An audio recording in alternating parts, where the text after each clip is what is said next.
امام بخاری رحمۃ اللہ علیہ نے یہاں آخری حدیث نقل کی کہ حضرت ابو زرع کہتے ہیں حضرت ابو ہریرہ رضی اللہ عنہ سے روایت کرتے ہوئے کہ انہ قال قال النبی صلی اللہ علیہ وسلم، یا انہ کا لفظ جو ہے نا یہ نہیں ہے، حدیث پڑھنے کا صحیح طریقہ یہ نہیں ہے کہ قال قال النبی صلی اللہ علیہ وسلم، قال انہوں نے فرمایا، انہ قال، انہ جو ہے نا یہ پڑھنا چاہیے۔ حدیث اصل میں ایسے پڑھی جاتی ہے کہ حضور اکرم صلی اللہ علیہ وسلم کلماتان حبیبتان، دو جملے ایسے ہیں جو اللہ تعالیٰ کو بہت پسند ہیں، رحمان کو، اور ثقیلتان خفیفتان علی اللسان، پڑھنے میں بہت ہلکے ہیں، ثقیلتان فی المیزان، اور جب قیامت میں یہ تلیں گے، ان کا باقاعدہ کوئی شکل ہوگی، صورت ہوگی، تول پڑے گا ان کا۔ سبحان اللہ و بحمدہ سبحان اللہ العظیم۔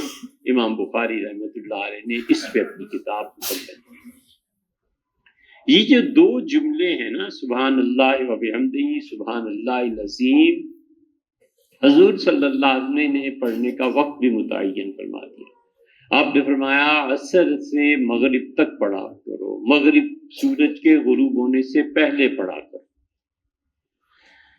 اور یہ عجیب بات ہے، تہجد میں پڑھے اس کی تسبیح، یا پھر فجر کی نماز میں پڑھے، اور عصر سے مغرب تک یہ جو وقت ہے نا، 1.5 گھنٹہ ہوتا ہے، اس میں تو بہت پڑھنا چاہیے، رزق کی تنگی اس سے دور ہو جاتی۔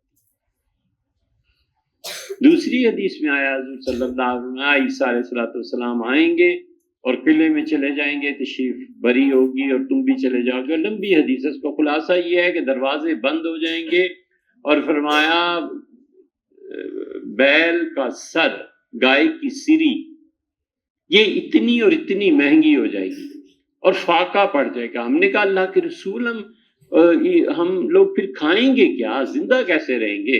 حضور صلی اللہ علیہ وسلم، اللہ تمہیں غذا دے گا، وہ غذا جو فرشتوں کی ہے، وہ کھانا جو فرشتوں۔ ہم نے کہا اللہ کے رسول فرشتے کیا کھاتے ہیں؟ حضور صلی اللہ علیہ وسلم، فرشتے یہ پڑھتے ہیں سبحان اللہ و بحمدہ سبحان اللہ العظیم، ان کا پیٹ بھر جاتا ہے۔ اس حدیث کو گہری مناسبت ہے رزق سے، فرشتوں کا رزق بھی یہی ہے ایک۔ اور دوسرے شیخ الاسلام ابن تیمیہ رحمۃ اللہ علیہ نے اپنے فتاویٰ میں تحریر فرمایا ہے کہ جو عید کی تکبیرات ہوتی ہیں نا، یہ آ جائے گا اب ذی الحج، اور عید کی تکبیرات جو ہیں ان 10 دنوں میں کثرت سے تکبیرات پڑھنی چاہیے، اٹھتے بیٹھتے چلتے پھرتے، نمازوں کے بعد صبح شام کثرت سے تکبیر پڑھنی چاہیے۔ جو آدمی ان 9 راتوں یا دنوں میں، یا جب بھی وہ جو 13 ذی الحج تک نا، وہ ساری تکبیرات جس کثرت سے پڑھتا ہے، ایک اس سے اور ایک یہ جملے ایسے ہیں جن سے رزق کی تنگی دور ہو جاتی ہے، اور اللہ ایسے رزق دیتا ہے جیسے اپنے فرشتوں کو۔